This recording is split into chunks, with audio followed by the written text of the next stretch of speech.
વડોદરા મહાનગરપાલિકાની મળેલ સામાન્ય સભા શોકદર્શક ઠરાવ પ્રસાર કર્યા બાદ મુલતવી કરાઈ હતી। વડોદરા મહાનગરપાલિકાની સામાન્ય સભા મળી હતી, જેને શોકદર્શક ઠરાવ બાદ આગામી તારીખ ઉપર મુલતવી કરવામાં આવી હતી। આ સભામાં ભારતના લોકપ્રિય અર્થશાસ્ત્રી એવા પૂર્વ વડાપ્રધાન ડૉક્ટર મનમોહન સિંહ, વિશ્વ પ્રસિદ્ધ તબલાવાદક ઉસ્તાદ ઝાકિર હુસૈન, હરિયાણાના પૂર્વ મુખ્યમંત્રી દિગ્ગજ જાટ નેતા ઓમપ્રકાશ ચૌટાલા અને પ્રખ્યાત ફિલ્મ નિર્દેશક શ્યામ બેનેગલના ગત દિવસોમાં થયેલ દુઃખદ અવસાનના પગલે સામાન્ય સભામાં 2 મિનિટનું મૌન પાડી સભા મુલતવી કરાઈ હતી।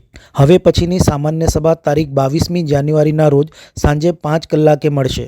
વડોદરા મહાનગરપાલિકાની સામાન્ય સભા આજરોજ મળી હતી, જેમાં ભારતના પદ્મભૂષણથી સન્માનિત એવા પૂર્વ વડાપ્રધાન શ્રી મનમોહનસિંહ, હરિયાણાના પૂર્વ મુખ્યમંત્રી શ્રી ઓમપ્રકાશ ચૌટાલાજી, તબલાવાદક શ્રી ઝાકિર હુસૈન તથા પ્રખ્યાત ફિલ્મ નિર્દેશક શ્રી શ્યામ બેનેગલના દુઃખદ અવસાન બદલ વડોદરા મહાનગરપાલિકાની આજરોજ મળેલી સામાન્ય સભા ભારે શોક અને દુઃખની લાગણી અનુભવે છે અને વડોદરા મહાનગરપાલિકાની પરંપરા જે પ્રણાલિકા મુજબ સૌ સભાસદશ્રીઓ સાથે મળી અને હૃદયાંજલિ અર્પણ કરતા હોય છે, તેમને શ્રદ્ધાંજલિ અર્પણ કરવામાં આવતી હોય છે।